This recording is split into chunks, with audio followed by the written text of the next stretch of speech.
Mas pinagting ng Ramon Police Station ang pakikipag-ugnayan nito sa sa komunidad, lalo na sa mga opisyal ng barangay bilang bahagi na lang ng kanilang hakbang upang mapanatili ang kapayapaan sa bayan ng Ramon Isabela. Sa panayam ng buong Radyo Kawayan kay Police Major J.R. Olyaon, Chief of Police ng Ramon Police Station, sinabi niyang nasa 48 lamang ang bilang ng kanilang PNP personnel habang mahigit 60,000 naman ang kabuang populasyon ng bayan ng Ramon. Isa ito sa mga dahilan kung bakit aktibo silang nakikipagtulungan sa publiko at sa mga opisyal ng barangay upang agad na maiparating sa kanilang himpilan na mga insidenteng na itatala sa kanilang nasasakupan.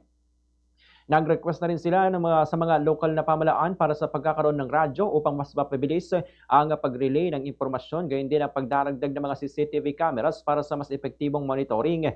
Ito lamang 1 ng Setyembre, naaresto ng Ramon Police Station ng rank 8 most wanted person provincial level kaugnay sa kasong sexual assault at isa pang wanted individual dahil sa kasong libel. Apat din ang voluntaryo nagsuko ng kanilang mga hindi lisensyadong baril bilang bahagi ng pinagting na kampanya laban sa mga illegal firearms. Samantala, pinagting din ng kanilang hanay ang pagbabantay sa mga kakalsadahan upang maiwasan ang mga insidente ng vehicular accidents at sa tulong na rin yan ng Public Order and Safety Office. Isa sa kanilang mga hakbang ay ang pagtatayo ng mga checkpoints sa mga pangunahing lansangan kung saan pinapatawan ng multa mga motorista na lumalabag sa batas trapiko. Ganitong bahagi ng pahayag ni Police Major J.R. Olyaon. Very positive naman po yung feedback ng ating mga kababayan. Kasi po, kung makikita natin,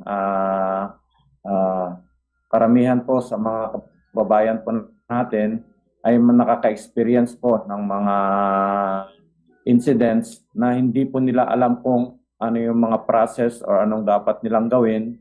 And through our information dissemination, nakikita po natin na marami na po pumupunta dito sa station para humingi ng advice, para po humingi rin ng mga dapat gawin sa mga involvement ng mga illegal activities na nawi-witness nila, and para rin po mabigyan ng tugon po yung mga nirereklamo po nila doon sa mga kanilang mga bayan.